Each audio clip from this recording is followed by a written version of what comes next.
আসসালামু আলাইকুম বন্ধুরা, স্বাগত টেকসলভারের নতুন আরেকটি ভিডিওতে। প্রযুক্তির এই যুগে ইন্টারনেট ব্যবহার আমাদের নিত্য সঙ্গী। এজন্য আমরা অনেকেই ওয়াইফাই ব্যবহার করি অথবা মোবাইল হটস্পটের মাধ্যমে ল্যাপটপে ওয়াইফাই সংযোগ নিয়ে থাকি। কিছু কিছু সময়ে আপনার সকল সেটিং ঠিক থাকার পরেও দেখুন এখানে একটি হোয়াট চিহ্ন বা ইনফরমেশন চিহ্ন উঠে থাকে যে আপনার ডিভাইসটি আপনার ওয়াইফাই রাউটারের সাথে বা মোবাইলের সাথে কানেক্টেড হয়েছে, বাট ইন্টারনেট নো অ্যাক্সেস, অর্থাৎ নো ইন্টারনেট দেখাচ্ছে। এটা মূলত দুটি কারণে হয়। একটি হচ্ছে আপনি যেই ডিভাইসটির সাথে ওয়াইফাই সংযোগ নিচ্ছেন, অর্থাৎ আপনার রাউটার অথবা আপনার মোবাইল ফোন, সেখানে যদি ডাটা না থাকে, অর্থাৎ আপনি হটস্পট সংযোগটা পেয়েছেন ঠিকই বা ওয়াইফাই সংযোগটা পেয়েছেন ঠিকই, আপনার ওয়াইফাই বা ব্রডব্যান্ড লাইনে ইন্টারনেট নেই অথবা আপনার মোবাইলে ডাটা নেই, এক্ষেত্রে এটা হতে পারে। আবার হতে পারে আপনার ল্যাপটপের ওয়াইল্যান কনফিগারেশন যদি কোনো কারণে পরিবর্তন হয়ে যায় বা রিসেট হয়ে যায়, তখন এটা হতে পারে। তো যদি আপনি মনে করেন যে আপনার মোবাইলে পর্যাপ্ত ডাটা আছে অথবা আপনার রাউটারে বা ব্রডব্যান্ড লাইনে ইন্টারনেট কানেকশান আছে, তারপরও এই সমস্যা দেখায়, তখন আমরা নর্মালি ডস মোডে গিয়ে আমাদের ওয়াইফাই সংযোগটিকে বা ওয়াইফাই সেটিংটিকে রিসেট করে দিলে এই সমস্যাটির সমাধান হয়ে যেতে পারে।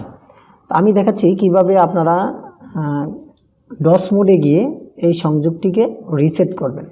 রিসেট করার জন্য জাস্ট আপনি স্টার্ট বাটনে রাইট ক্লিক করে কমান্ড প্রম্পট অ্যাডমিন অথবা উইন্ডোজ পাওয়ারশেল অ্যাডমিন এটা চালু করবেন। চালু করার পর সিম্পল একটি কোড আপনাকে টাইপ করতে হবে, যে কোডটি আমি স্ক্রিনে দেখাচ্ছি, পাশাপাশি আমার ভিডিওর ডেসক্রিপশানে ওই কোডগুলো দিয়ে দেবো, আপনারা জাস্ট ওখান থেকে কপি পেস্ট করলেও হবে। আপনারা প্রথম এই কোডটি টাইপ করবেন, NETSH WINSOCK RESET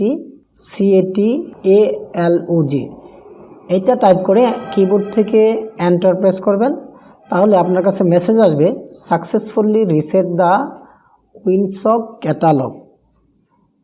সেকেন্ড আপনাকে আরেকটি কোড টাইপ করতে হবে, সেটি হচ্ছে এই কোডটিও আমি আমার ডেসক্রিপশানে দিয়ে দিব, তারপরও আমি আমার ভিডিও স্ক্রিনেও দেখাচ্ছি।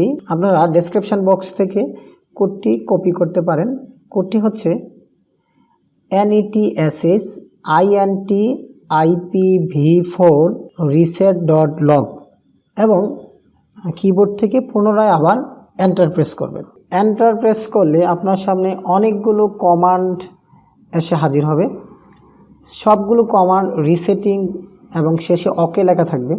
একদম নিচে আপনি দেখতে পাবেন restart the computer to complete this action, অর্থাৎ এই মুহূর্তে আপনি আপনার কম্পিউটারটিকে রিস্টার্ট দেন কমপ্লিট করতে হলে। আমরা আমাদের পিসিটি রিস্টার্ট দিচ্ছি। রিস্টার্ট দিয়ে ওপেন করলে আপনারা দেখতে পাবেন যে আপনার সমস্যাটি সমাধান হয়ে গিয়েছে।